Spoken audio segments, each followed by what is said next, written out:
Page 4. Lembaran hidup baru Ayla. Ayla remaja kini sudah menjadi Ayla dewasa.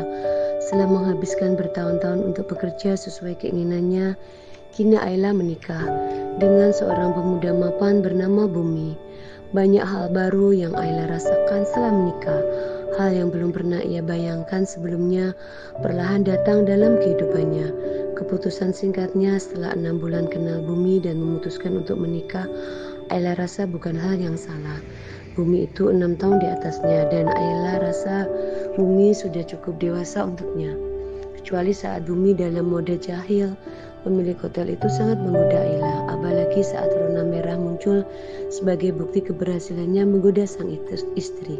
Entah bagaimana, Bumi sangat senang sekaligus bangga saat Rona itu muncul karena ulahnya. Menikah adalah salah satu hal yang masih abu-abu bagi Ayla. Di usia ke-24 tahunnya, Ayla sama sekali tak membayangkan ia akan jadi istri orang. Tepatnya sebulan yang lalu pernikahan antara Ayla dan Bumi dilaksanakan. Biarpun sudah sebulan menikah, Ayla masih canggung dengan sang suami. Masa perkenalan mereka begitu singkat, mungkin hanya sekitar 6 bulan dan keduanya memutuskan menikah. Di meja makan rumah minimalis itu, Ayla duduk di depan suaminya sembari meletakkan beberapa sendok nasi ke piring Bumi. Iya mas, kenapa? Galang Bumi Praditya, pemilik salah satu hotel terkenal di Yogyakarta, sekaligus suami Ayla itu tidak menjawab pertanyaan Ayla. Lelaki 30 tahun itu malah memandang wajah Ayla sambil tak henti tersenyum. Sudut bibirnya terus saja tertarik membentuk sebuah lengkungan yang manis. Biarpun suami sendiri, tetapi Ayla masih belum terbiasa diperlakukan begitu. Dan seperti biasa, Rona pipi di Ayla muncul sebagai saksi paling jujur kala ia tengah tersipu. Mas, kenapa liatin kayak gitu? Cantik. Bumi tersenyum puas sekali saat Ayla tak sanggup mengangkat kepalanya karena malu. Siapa sangka anak pengurus pondok pesantren yang sedikit barbar itu akan tersipu malu saat dipuji cantik. Jangan nunduk gitu dong Ayla, lihat sini. Gak mau mas. Ayla masih menunduk dan memainkan sendoknya. Ayla salah tingkah hanya karena dipuji cantik oleh suaminya. Menjadi bukti bahwa Ayla sangat mencintai Bumi. Bumi yang tidak ingin melewatkan ekspresi tersipu Ayla itu tak lelah berusaha agar Ayla mau menatap wajahnya dengan wajah memerah tersipu itu. Pasti manis sekali.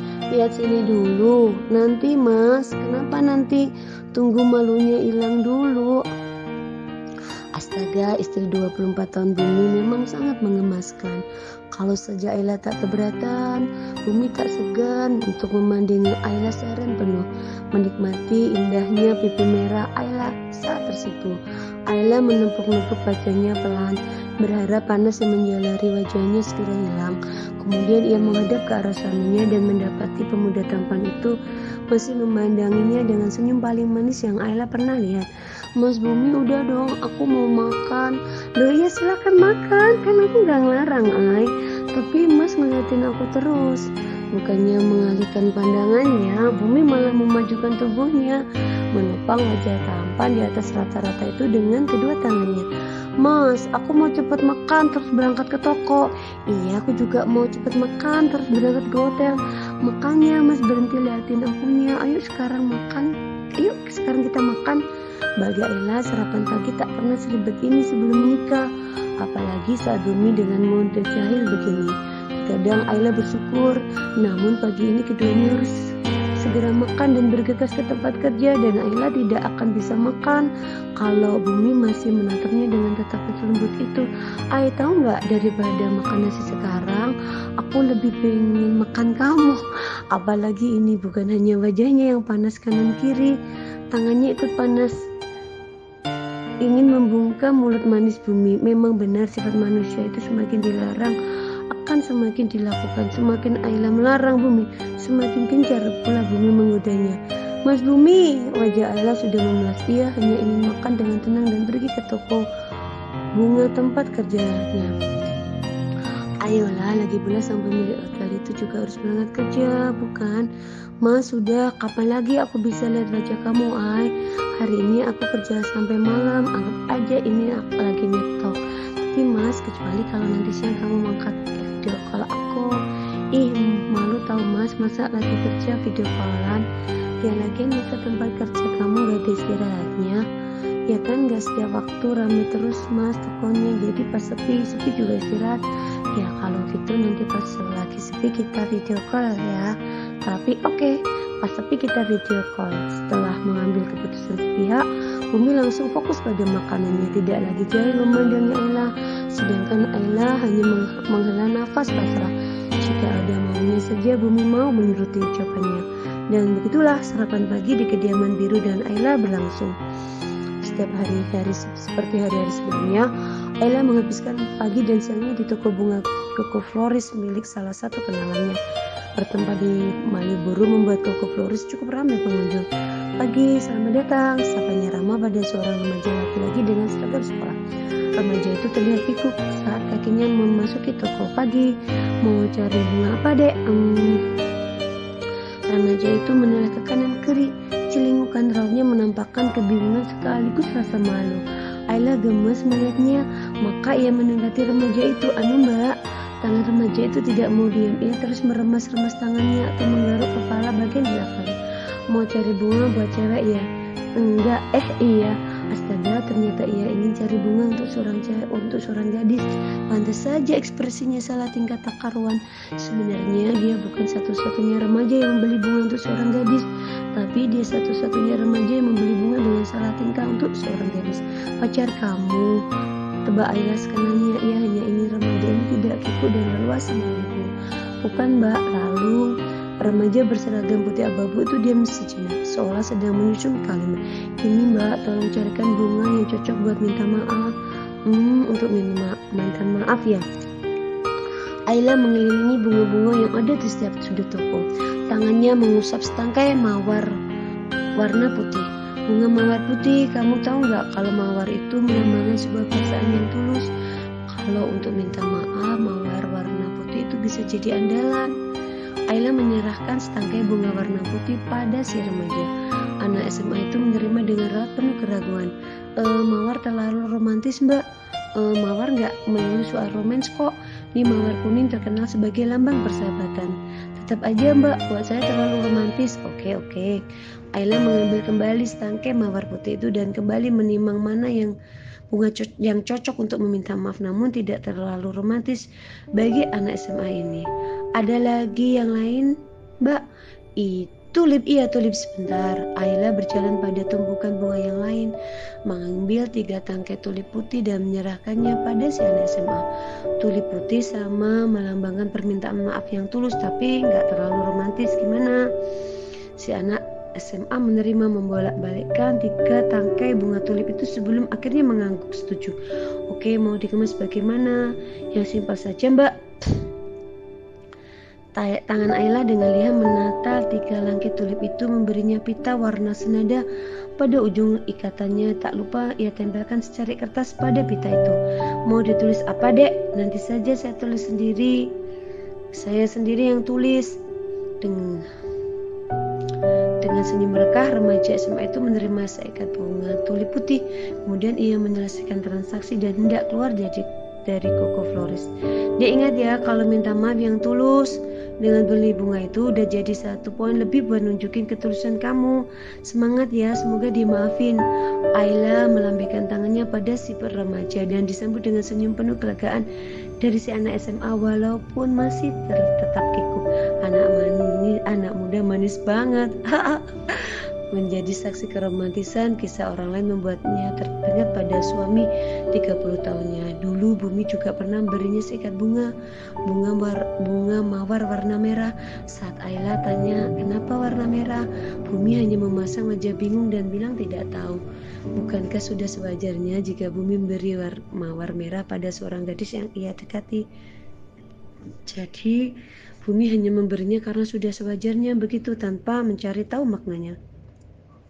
Ayla ambil ponselnya yang dari tadi ia abaikan, dan benar saja ada berasan panggilan tak terjawab dari Bumi. Dalam diam Ayla tersenyum, hatinya menghangat membayangkan bagaimana wajah merajuk suaminya saat panggilannya tidak dijawab. Kemudian Ayla memutuskan untuk menelpon balik. Sayang, assalamualaikum dulu mas. Waalaikumsalam, kamu tokonya lagi rame banget ya? Rame banget sih enggak, cuma dari tadi ada terus yang datang. Ya itu sama aja dong sayang, kamu sudah makan? Belum mas, sebentar lagi, sekarang aja cepet makan. Kalau gitu aku beli makan dulu. Oke, makan yang banyak ya. Assalamualaikum. Selepas mematikan teleponnya, Ayla mengambil beberapa lembar rupiah kemudian pergi ke warung sebelah, warung nasi Padang. Di jalanan Malioboro ini ada banyak penjual makanan, terutama makanan khas Jogja. Ayla bisa dengan mudah menemukan penjual gudeg atau makanan tradisional yang lain. Namun hari ini pilihannya jatuh pada nasi Padang. Makanan yang terkenal akan sambal hijaunya itu memang cocok dimakan saat siang hari selepas lelah bekerja begini. Mbak cantik, mau makan apa? Sapa penjual nasi Padang padanya. Ayla tersenyum saat dipanggil cantik, mengingatkannya pada waktu sarapan tadi pagi. Ayla memang cantik, apalagi dengan blus warna pastel yang sangat cocok untuk kulit putihnya. Ditambah lagi pasmina yang ia lilitkan rapi di kepala, membuatnya tampak muda dan segar. Mau pakai paru pak? Tolong dibungkus ya. Gak makan di sini aja mbak. Boten pak, makan di toko aja. Walah, tunggu ya mbak Laila ya. Bapak bungkus dulu. Ayla menunggu sambil mengamati jalanan yang ramai orang berlalu-lalu. Pikirannya terbang ke waktu 2 bulan lalu. Dimana Mas Buminya dimana Mas Buminya mengajak Ayla menikah. Jujur saja, Ayla kaget. Baru 5 bulan mereka kenal dan Bumi mengajaknya untuk menikah. Namun pemuda itu mampu meyakinkan keluarga Ayla, sehingga tak ada salahnya juga Ayla menerima pinangan Bumi. Sudut bibirnya terangkat, mengingat bagaimana manjanya Bumi padanya. Bumi itu terkenal tegas dan garang waktu bekerja, apalagi saat mengawasi para karyawan hotelnya. Bagi Sina yang kelaparan, namun siapa sangka di depan sang istri, ia berubah sebagai seekor kucing yang lucu. Sebungkus nasi Padang pakai paru sudah siap. Ini ya Mbak Laila. Bapak-bapak penjual nasi Padang menyerahkan sebungkus nasi itu pada Ayla. Terima kasih ya Pak, dan diganti dengan selembar uang 10 ribuan oleh Ayla. Ayla melangkah kembali ke Koko Floris dengan langkah ringan, siap menikmati sebungkus nasi Padangnya. Tepat pukul 4 sore, itu artinya Ayla bisa pulang. Hari-harinya terasa begitu normal. Bangun di pagi hari, menyiapkan sarapan, kemudian berangkat bekerja. Pulang kerja lalu menyiapkan makan malam untuknya dan suami. Kehidupan yang sangat normal bagi seorang ibu rumah tangga. Umur pernikahan yang masih seumur jagung juga membuat Ayla masih berada di tahap adaptasi. Setidaknya ia bersyukur dengan pengertian Bumi tidak memintanya tinggal di rumah orang tua Bumi. Pemilik hotel itu sudah kelewat mapan, sehingga semua keperluan setelah menikah sudah ia penuhi sejak lama. Tunggu kayaknya Mas Bumi gak bisa makan kacang. Ala yang tengah berkutat di dapur menyiapkan makan malam, menimbang-nimbang apa saja yang ia bisa masak. Niat hati ingin membuat tahu lontong dalam bumbu kacang, dan namun ia baru teringat sang suami tidak bisa makan kacang. Terakhir kali Bumi makan kacang kulitnya merah-merah. Oke, gak jadi. Ia membuka kulkas dan pintu itu mengabsen satu persatu sayuran yang ada di sana. Dan dengan menghela nafas ia memutuskan, kita ketemu lagi ya. Malam ini sayur sop, sayur sejuta umat. Sayur yang menjadi menu andalan saat kepala sudah buntu memikirkan menu. Tak butuh waktu lama, Ayla menyelesaikan kegiatan memasaknya. Kemudian ia membersihkan diri dan tinggal menunggu Bumi pulang. Sungguh istri idaman. Bumi tak henti-hentinya menyunggingkan senyum. Raut bahagia terbaut jelas di wajah tampan itu. Lagi-lagi di meja makan, ia tak bisa melepas pandangan dari istri cantiknya. Mas, kayaknya mulai besok waktu kita makan saling membelakangi aja deh. Bumi menahan tertawa. Jujur saja ekspresi malu-malu Ayla sangat candu bagi Bumi. Jadi ia senang menjahili istrinya itu. Kenapa gitu? Tanya Bumi pura-pura tidak tahu. Sok polos. Aku mau makan dengan tenang ya Mas. Kalau Mas Bumi ngeliatin terus kayak gitu, gimana aku bisa makan? Ya tinggal buka mulut, angkat sendok terus Bumi mempraktekkan cara makan seperti mengajari bocah 3 tahun untuk makan sendiri. Nggak gitu ya. Ayla makin cemberut. Bumi makin panas. Ayla, sudah sebulan loh kita nikah, kok masih malu-malu? Aku belum biasa Mas. Menurut penelitian kita nih, cuma perlu 21 hari untuk adaptasi dengan kebiasaan baru. Kamu sudah kelebihan 9 hari malah. Mana bisa dijadikan acuan 21 hari. Masing-masing orang itu beda Mas. Bumi hanya bisa menahan tawannya. Ia berusaha agar tawannya tak meledak saat itu juga. Jika tidak, Ayla akan makin malu di depannya. Lagian Mas, bukannya bantuin aku biar cepat adaptasi, malah digodain terus. Oh, mau dibantuin? Raut jenaka Bumi kini berganti dengan raut penuh misteri, seakan sudah menyiapkan skenario lain untuk istrinya. Oke, nanti ya setelah ini mau apa? Mau bantuin kamu untuk adaptasi. Caranya kade. Entah apa yang membuat sofa kamar lebih menarik ketimbang ranjang. Yang jelas dari tadi Ayla lebih memilih berbaring di sofa sembari menunggu Bumi mandi. Kok di situ? Bumi dengan rambut basahnya menghampiri Ayla dan duduk di lantai, menyejajarkan kepalanya dengan kepala Ayla yang terbaring di sofa. Nungguin emas. Ayla bangkit dan seperti otomatis tangannya mengambil alih anduk yang bertengger di bahu bidang Bumi. Hadap sana Gimas, dikeringin dulu rambutnya. Tangan Ayla dengan lembut mengusap rambut basah Bumi dengan handuk. Bulir-bulir air meresap ke dalam handuk kecil warna biru itu. Bumi memejamkan matanya. Demi apapun ia sangat menikmati momen berduaan begini dengan Ayla. Istrinya itu selalu malu-malu saat Bumi dengan terang-terangan menunjukkan kasih sayang. Tapi lihatlah Ayla sendiri justru memanjakannya begini. Rambut Bumi sudah mengering sehingga Ayla menyingkirkan si handuk kecil dan menyentuh surai lembut Bumi langsung dengan jemarinya.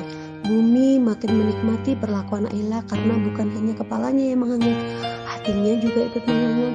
Damas udah kering, terima kasih, ujar Bumi sambil meraih tangan Ayla di kepalanya. Ia bawa tangan lembut itu ke depan wajahnya. Bumi usap tangan itu lembut. Tangan yang sebulan terakhir ini selalu mengurusinya, menyiapkan makan untuknya dan menyayanginya. Terima kasih lagi.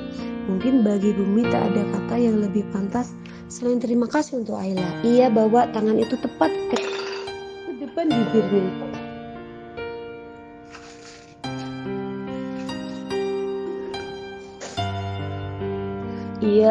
Ia kecup tangan Ayla lembut.